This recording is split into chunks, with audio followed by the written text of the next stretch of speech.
का तुम्ही भाजपमध्ये या, तुमची घरं आम्ही वाचवू, पण आम्ही त्यांना सांगितलं की घर मोडली तरी चालतील पण आम्ही भाजपमध्ये जाणार नाही. तर बघितलं तर महिलांना खेचलं त्या ठिकाणी, त्या बाईच्या पायात सलाई घुसली, एका बाईचा पाय फ्रॅक्चर झाला आणि मुलगी शाळेत जाणारी, एक तर अनाथ मुलगा आहे, त्याची आई पण नाही. तरी बाजू सांगण्यासाठी आमदारांच्या घरावर आम्ही जाणार आहोत. आमदारांनी सोमवारी घरी थांबा. आपण पाहताय टॉप 10 महाराष्ट्र न्यूज. नालासोपारा आमदार राजन नाईक यांच्या तक्रारीनंतर अर्नाळा येथील सर्वे क्रमांक 44 आणि 45 या जमिनीवरती शासनाच्या वतीने तोडक कारवाई करण्यात आली. गेल्या अनेक वर्षांपासून या ठिकाणी आदिवासी आणि कोळी समाजाची लोक वास्तव्य करतात.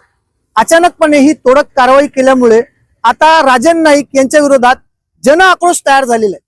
लाल बावटाचे पदाधिकारी शेरू वाघ यांनी येत्या सोमवारी राजन नाईक यांच्या घरावरती मोर्चा नेणार असं विधान केलेलं आहे. पत्रकार परिषद घेऊन तशी माहिती दिलेली आहे. पाहूया या संदर्भात शेरू वाघ नेमकं काय म्हणाले. एके बाजूने सरकार सांगतंय की दुपारी 12 ते 3 घराच्या बाहेर पडू नका, पण आज ही जी तुम्ही परिस्थिती पाहिली तर घरावर आमच्या छप्पर नाही, दुपारी उन्हात राहत नाही आणि रात्री मच्छरमध्ये राहत नाही, अशी परिस्थिती निर्माण झालेली आहे.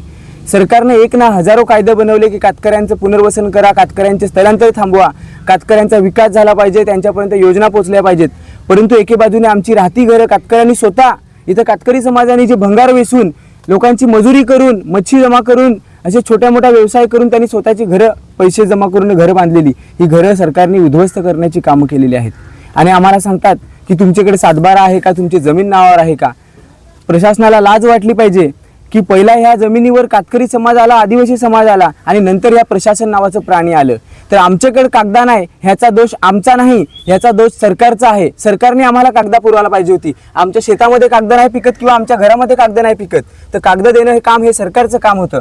आणि आम्हाला आमच्यावर पूर्णपणे सुडबुद्धीने आम्ही सतत सरकारच्या विरोधात, राजकीय पक्षाच्या विरोधात जिथं कुठं अन्याय होईल तिथे तिथे जाऊन आम्ही आंदोलनं करतोय, मोर्चे काढतोय. आणि या सगळ्या गोष्टीचा राग धरून आम्हाला 2 दिवस लागोपाठ सांगण्यात आलं का तुम्ही भाजपमध्ये या, तुमची घरं आम्ही वाचवू, पण आम्ही त्यांना सांगितलं की घरं मोडली तरी चालतील पण आम्ही भाजपमध्ये जाणार नाही, अशी ठाम भूमिका घेतल्यानंतर सकाळी आमची राहती घरं जमीनदोस्त केली, आमच्या पक्षाचं कार्यालय तोडलं.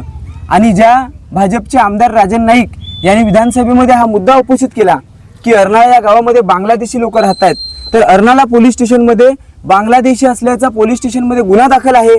काही बांगलादेशी तुरुंगात सुद्धा होती. आज ते बांगलादेशी लोक जामीनवर सुटून आलेले आहेत. त्यांची घरांना हात सुद्धा लावला नाही आणि फक्त इथं कातकऱ्यांची आणि आदिवासींची घरं आणि लाल बावटा पक्षाचं कार्यालय हे जाणून बुजून जमीनदोस्त केलं. आणि आम्हाला खास करून सांगायचं आहे की त्या बांगलादेशींच्या घरांना प्रोटेक्शन का दिलं, तर आमच्याकडे काही पुरावे आहेत. जिल्ह्याचे खासदार हेमंत सवरा साहेब आणि इथलं बीजेपीचं माजी जिल्हाध्यक्ष महेंद्र पाटील आणि बाकीचे जेव्हा भाजपचे नेते या गावामध्ये आले होते अर्नाळ्याची स्मशानभूमीचं उद्घाटन करण्यासाठी, तेव्हा यांच्यासोबत 10 ते 15 पण गावातले स्थानिक लोक नव्हते. आणि तेव्हा मेजॉरिटी दाखवण्यासाठी या लोकांनी बांगलादेशींना जमा केलं आणि त्यांच्या फोटोमध्ये ह्यांच्या खांद्याला खांदा लावून तो बांगलादेशी लोक उभे आहेत आणि त्यांच्या घरांना या लोकांनी प्रोटेक्शन दिलं आणि आमच्या पक्षाचं कार्यालय आणि आमची घरं उद्ध्वस्त केली. आज या ठिकाणी कातकरी समाजाचे नेते आणि कोळी समाजाचे कार्यकर्ते, आगरी सेनेचे नेते, बहुजन विकास आघाडीचे उपमहापौर काल येऊन गेले. त्याचबरोबर उद्धव बाळासाहेब ठाकरे शिवसेना यांचे जिल्हा प्रमुख आणि बाकी सर्व चळवळीतले कार्यकर्त्यांनी आम्हाला कॉन्टॅक्ट केलेला आहे, आम्हाला धीर देण्याचं काम केलेलं आहे. आमच्या पक्षाचे जिल्ह्याची कमिटी, राज्याचे प्रतिनिधी आणि सगळे शहापूरपासून सगळे कार्यकर्ते या ठिकाणी आम्हाला बळ देण्यासाठी आज आलेले आहेत. आणि आम्ही सर्वांनी निर्णय घेतला काल की आपण जर आपली घरं अशा पद्धतीने कोणाच्या तरी खोट्या माहितीने आपली घरं तोडली गेली तर मग आमदार, इथल्या जे आमदार आहेत स्नेहा दुबे पंडित, त्या श्रमजीवी संघटनेतून अतिशय चळवळीतून वर आलेले आहेत आणि आज आमदार बनलेत.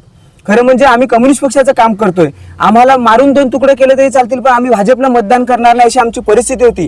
पण आम्ही सोनूताईला बघून, स्नेहा दुबेंना बघून त्यांना मतदान केलं आणि आज त्याचा पस्तावा आम्ही भोगतोय.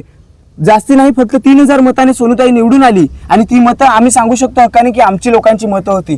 आम्ही लोकांना रात्री घरात जाऊन सांगितलं की दुसरं कोणी नको, आपल्याला सोनूताई जरी भाजपची असली तरी ती आपल्या लोकांच्या प्रश्नावर काम करेल. आज आम्हाला दुःख वाटतं की जेव्हा मावशी आम्हाला मारते तेव्हा आईचं कर्तव्य होतं की तिने आम्हाला व्यंगत घेतलं पाहिजे, आम्हाला धीर दिलं पाहिजे. जेव्हा बाहेरच्या आमदारांनी हा मुद्दा विधानसभेमध्ये उपस्थित केला की यांची घरं तोडा, तेव्हा आमच्या आमदारांनी का नाही आमची बाजूनी, आमची भूमिका का नाही मांडली. याच्यामुळे आम्ही त्या भारतीय जनता पक्षाचा निषेध करतो आणि समाज म्हणून सगळ्या जिल्ह्यातल्या आणि सगळ्या राज्यातली लोकांनी एकत्रित आलं पाहिजे आणि आज ही गरज आहे लोकांना धीर देण्याचं. तुम्ही जर बघितलं तर महिलांना खेचलं त्या ठिकाणीहून, त्या बाईच्या पायात सलाई घुसली, एका बाईचा पाय फ्रॅक्चर झाला आणि मुलगी शाळेत जाणारी, एक तर अनाथ मुलगा आहे, त्याची आई पण नाही, अशी परिस्थिती सगळी या ठिकाणी निर्माण झालेली आहे. आज या ठिकाणी आम्हाला पत्रकारांनी सपोर्ट दिला आणि बाकीच्या सुद्धा आम्ही मोठ्या पत्रकारांना सांगू इच्छितो की येत्या सोमवारी आम्ही वाघोळी या ठिकाणी मोठ्या संख्येने जमणार आहोत आणि तिथं जमून आम्ही शांततेने, प्रेमाने राजन नाईक यांच्या, आमदार राजन नाईक यांच्या घरावर जाणार आहोत. आमचा उद्देश एवढाच आहे की आमदार म्हणजे लोकप्रतिनिधी आहेत, त्यांना आम्ही निवडून दिलेला आहे आणि जर त्यांना कोणीतरी खोटी माहिती देऊन विधानसभेमध्ये हा मुद्दा उपस्थित करायला लावला आणि त्यांच्या खोटी माहितीमुळे जर आमची घरं मोडली तर खरी बाजू काय आहे ती, ही खरी बाजू सांगण्यासाठी आमदारांच्या घरावर आम्ही जाणार आहोत. आमदारांनी सोमवारी घरी थांबावं आणि आमच्या लोकांचं म्हणणं काय ते ऐकून घ्यावं आणि जर आमदार थांबले नाहीत तर आम्ही समजून जाऊ की हे बीजेपी सरकार आणि हे आमदार आदिवासींच्या, गरिबांच्या, कोळ्यांच्या आणि कष्टकरी वर्गांच्या पूर्णपणे विरोधात आहेत. एक तर त्यांनी इथं यायला पाहिजे होतं. आज सगळ्या पक्षाची अख्खा महाराष्ट्र बघतोय की देशाभरामध्ये काय चाललंय, इथे जी परिस्थिती झाली ती, मात्र आमदार, दोन्ही आमदार, खासदार ह्याच्यावर बोलायला तयार नाहीत. तर त्यांनी इथे यायला पाहिजे होतं. सोमवारपर्यंत जर आमच्या लोकांना पुनर्वसन झालं नाही, आहे तिथंच आमच्या लोकांची घरं बांधून दिली नाही, तर आम्ही सोमवारी आमदार राजन नाईक यांच्या घरावर जाणार आणि प्रांत आणि तहसीलदार आणि संबंधित जे अधिकारी आहेत त्यांना सुद्धा आम्ही त्या ठिकाणी बोलावणार आहोत की राजन नाईक यांच्या घरी यावं. आणि आम्हाला पोलिसांवर दोष द्यायचा नाही, प्रशासनावर दोष द्यायचा नाही. पोलिसांना आणि प्रशासनाला जशा पद्धतीने राज्य आणि केंद्र सरकारने, या बीजेपी सरकारने दबाव निर्माण केला तशा पद्धतीने त्यांनी आमची घरं मोडलेली आहेत. मात्र ह्याचा आम्ही निवडणुकीच्या काळामध्ये एकदम चोख न चोख हिशोब करू.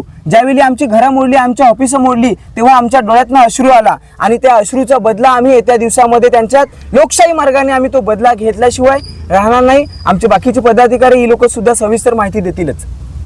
वसई मतदारसंघ स्नेहा पंडित दुबेंचा आहे, मग हा मुद्दा राजन नाईक यांनी विधानसभेत उपस्थित का केला, याचा मागचा नेमका काय कारण काढावा? राजन नाईक यांना पूर्व जिल्हा अध्यक्ष महेंद्र पाटील यांनी चुकीची माहिती दिली आहे का? येत्या सोमवारी प्रचंड संख्येमध्ये लाल बावटा राजन नाईक यांच्या घरावरती मोर्चा काढणार आहेत. या मोर्चाला आता सर्व पक्षांचा पाठिंबा मिळताना आपल्याला दिसतोय. असं असताना येत्या सोमवारी लाल बावटाची नेमकी काय भूमिका असणार हे देखील पाहण्यासारखं ठरेल. परंतु कारवाई होत असताना थोड्याच हाकेच्या अंतरावरती भारतीय जनता पार्टीचे वरिष्ठ पदाधिकारी रामदास मेयर यांचा रिसॉर्ट देखील आहे. मग त्या रिसॉर्टवरती कारवाई न करता गरिबांच्या घरांवरती कारवाई का करण्यात आली, असा देखील सर्वसामान्य लोक आता सवाल उपस्थित करतायत. या सर्व विषयी आपलं काय मत आहे कमेंटच्या माध्यमातून आपली प्रतिक्रिया आम्हाला जरूर कळवा.